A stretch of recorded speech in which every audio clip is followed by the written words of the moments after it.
Alright guys, today we're back continuing the series of building a loadout with every single pair of gloves in the game. It's episode 8 and we have some Specialist Gloves Mogul to look at today. Now, this series is all about finding the best combinations for these gloves, but also being able to build a full loadout with those combinations that you could pick up if you want to. So we're going to kick it off with the knife and glove combo options. I've gone for a minimal wear Specialist Glove Mogul here. That's $320. The only sort of wear you will continue to see is around the thumbs. You'll notice that it has some wear, and that's just the thing with Specialist Gloves you can't really get around.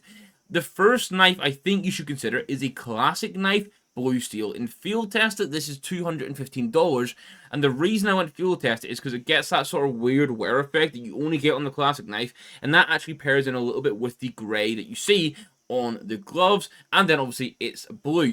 If you want something more flashy, this is the combination I'm going to recommend, by the way, but if you want something more flashy, I think looking at a Phase 3 Doppler bayonet could be a good shout, because you get a lot of deep blue through it and only little bits of green on a lot of the patterns. Like, this would cost you almost $700, so it is a significant jump up. And although the handle's not the prettiest, it does somewhat pair into those accent colors of the gloves. And another one I think you could look at would be like a case hardened, again on the classic knife, because I don't think we show enough love to it. Now, this is minimal wear, this is $288. It's going to be mostly the gold color, with a little bit of blue coming through, but because there is the yellow accents of the writing of the torture, or torture, sorry, I think this could work, and this is $288. But overall, I do think that classic knife blue steel is the best shout. Now, very quickly for the agent, we're going to go for FBI Sniper Michael Cyphers here. This is $6.24, and what I really like about it is the grey sleeves actually pairing with the grey bits on the glove while allowing the blue to pop out. So this, for the money you're paying, is pretty solid. I am going to go for the blueprint on the USP. This is $9.50 for minimal wear. Blueprint isn't normally one of my favorites, but you can see here how well that blue on the inside of the glove actually pairs with the blue on the skin. We can go budget friendly with the P250. It's a Valence. It's 27 cents in minimal wear. Just another sign that you don't have to break the bank to get good combos. I have two Desert Eagle skins. The first one is going to be the Night Heist. Now, this is $16, almost $17 in factory new. However, I really like that shade of blue. It's almost purpley, because look here.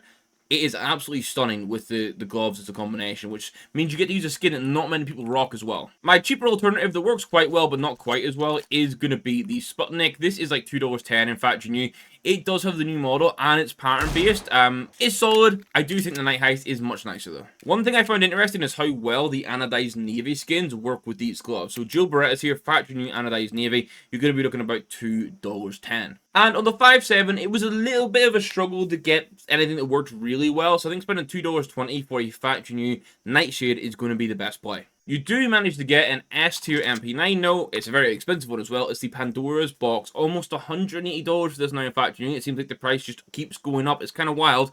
But it also pairs so well with the gloves here. Then, as mentioned, Anodized Navy does the job really nicely, so that's going to be the MP7 pick as well here, but this one's cheaper. It's 80 cents for factory new, and it looks pretty clean. I can't lie, I was kind of struggling on the UMP until I stumbled across the Indigo. Now, the preview image on sites looks much different than what it looks like in-game. In-game, that color in CS2 actually looks pretty damn good with the Moguls. Slightly different accent color in the magazine, but it is what it is. This is $3.90 for minimal wear. The XM, you probably should be going for like Frostbody, but it's crazy expensive and I can't justify suggesting it. So I'm just going to go Quicksilver. It's 33 cents min wear. Outside of that, there's not really an ideal XM, so hopefully Valve will update something in the future and bring us a new one. And then flat out for the MP7 for blue, you should always be looking at the Justice. Slightly different shades of blue, but for the sake of like a $2 skin in field test that looks incredibly good, I think it holds its weight here pairing-wise. And one area that I wasn't overly keen with the Moguls was the M4A1S. I ended up going for a blue phosphor because I think flat out this is what works the best, genuinely. But it is $566 in factory new. Everything else blue-wise, just there was too much of a significant like shift in the actual color of the blue. So I think Blue Phosphor is going to have to be the player. As you may expect, however, the Emperor was an easy pick for the M4A4. This is now up to almost $46 in minimal wear, which is kind of crazy, but it is a very nice skin. And the op was another kind of tricky one. I landed on the Cortes Serra. Now, while it doesn't have scope design, which means it's not my ideal, for $17 minimal wear, it is pretty solid with the gloves. There is another, however. The issue is you're going to have to look at spending $13,000 to get it. So that's why I'm not really suggesting it. But the actual blue tones going across the Gungnir are close enough to the blue on the gloves, and then this sort of like, I don't want to say grey, but it is kind of grey, pairs in with like around the fingertips of the glove. So the Gungnir is actually banging here, but realistically, you're probably going to pick a Cortesera. On the Famas, you could go for half tone wash or half sleeve, or even the Sino splatter, but I don't like it that much. I went half sleeve, 25 cents for minimal wear. While it's not a perfect pairing, you're not going to use it much, and it will do the job. And then, as much as I'd like to go anodized navy on the AUG, no one should be spending that much for an AUG skin, so I'm going to go $1.25 and pick up a minimal wear Aristocrat, which is pretty damn similar. Now, over on the T side, I wanted to go for silver accent colors, because they'll pair in with the greys that we have here, and that's why I've gone for Sir Bloody Silent Darrell, who's about $30 at the time of planning, which was the 27th of February, if you're wondering. I think this actually comes together really nicely, and it's something I'm going to focus on doing a bit more with my T-side agent. On the Glock side of things, I think the Blue Fisher was going to be the best shout. It comes in just under the $3 mark, and again, the blue is close enough to the blue on the gloves. It's not really a grey on the bottom of the Glock here, but that slightly washed out colour is in the same sort of colour palette-esque as the grey of the gloves, which means it doesn't clash. It's not perfect, but it works. Now, the ice cap is one that actually looks surprisingly good. Now, you need to keep in mind this is a pattern-based skin, so you can get different levels of blue, different levels of the sort of silvery white, but either way, a normal pattern for no overpay, you're talking like 50 cents, half a dollar, and it'll just look really nice with the gloves. Now, I believe there was a ZZ Indigo I could have picked, but I wanted to go slightly different, playing with the accent colors, and I landed on the imprint here. The good news is it's also cheaper than the Indigo, but I think this kind of like silver and the black, with having the, and a little bit of grey, while having the grey, or two different shades of grey on the gloves as well, I just think this is something a bit different that works. On the topic of Indigo, however, we do have that for the Mac 10. So this is under $4. You can get a minimal wear Indigo, and it holds up pretty well. Same vibe as the UMP. The accent colors, both colors on it, work pretty well with the gloves. And then if you're an MP5 enjoyer like me, you're probably going to find yourself using the MP5 Agent. It's pretty much bang on $1. It's minimal wear, and the only thing I dislike about it is the fact that it's actually got this like green stock at the back. I think if that just continued to be blue, or even was the grey color, it would have been perfect. Now at this point, I opted for the PP Bison over the P90, which means we're going to go factory new water sigil, $2.08. Another one that isn't perfect, but it's in the color range that we need, and while there's a lack of options there, it's also not a weapon you're going to use too much, so we can let it slide. I did also have a look through all of the Galil skins that were like blue or potentially could fit in with it, and I do think the Stone Cold is the best. It's $3.60 minimal wear. The blues are a little bit contrasty, but they're not too much of like an eyesore or like a horrible clash, and I think the only other one I considered with this you might want to look at would be the Rocket Pop, but I still think Stone Cold worked best. Now, on the AK, I've got like an obvious expensive pick, which is the Vulcan.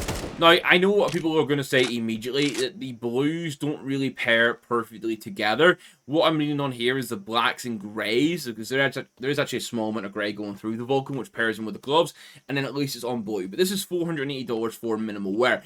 If you're happy to open your mind and look at a slightly alternative AK, then I think you should be buying the Elite Musso here. This, with these gloves, looks absolutely fantastic. This is a $36 skin in minimal wear. It's a play on dust too. It's got multiple tones of blue that fit in really nicely, and it's got the greys. This is genuinely a case where I think this is a unbelievable combo that will set you out and be a little bit unique. Now, I might have a little bit of bias towards the Xeno more recently, and I'm going to use it again here because it does have blue accents. Granted, not the exact same blue as the gloves, but then lots of like greys and blacks through it. So overall, I think this is probably going to be one of the best bets, and considering it's just over $1 minimal wear, you can pick it up and it's not going to damage the overall cost too much. And then we ended off with an anodized navy. Who would have thought it? This is going to be on the SG this time, and it is 76 cents. And honestly, overall, I think there's quite a lot of really nice combos for the Mogul gloves, and the Elite Musso is definitely one of them. So just to get you guys know the total cost here, this combination, if you went for the classic knife blue steel, would mean the total cost of the loadout is $1,912, and it's not too bad considering you're getting some absolute S tier skins in here, and this price includes the Vulcan and the blue phosphorus. So if you want to save money, you could save $450 almost by going Elite Musso over Vulcan. If you wanted the flashier knife and you went for the P3 bayonet Doppler, you'd be looking at $2,390. Again, this is with the blue phosphor and the Vulcan pricing, so you can save a little bit of money by going for the alternatives if you wanted to. And then finally, if you went for that case hardened classic that I suggested, you'd be looking at just under the $2,000 mark for this whole loadout. So overall, I'm a big fan of this. I think some of these combos are amazing. Let me know your thoughts in the comments down below, what you think of this Elite Moso, because I actually think with the gloves it's pretty banging. Outside of that, I want to say a big thank you to the YouTube members that continue to support the channel. It is greatly appreciated. If you want to join them, hit that little join button down below. There's a couple different tiers for you guys. You can check them out. And outside of that, thank you for watching. I'll catch you guys in the next one. Goodbye.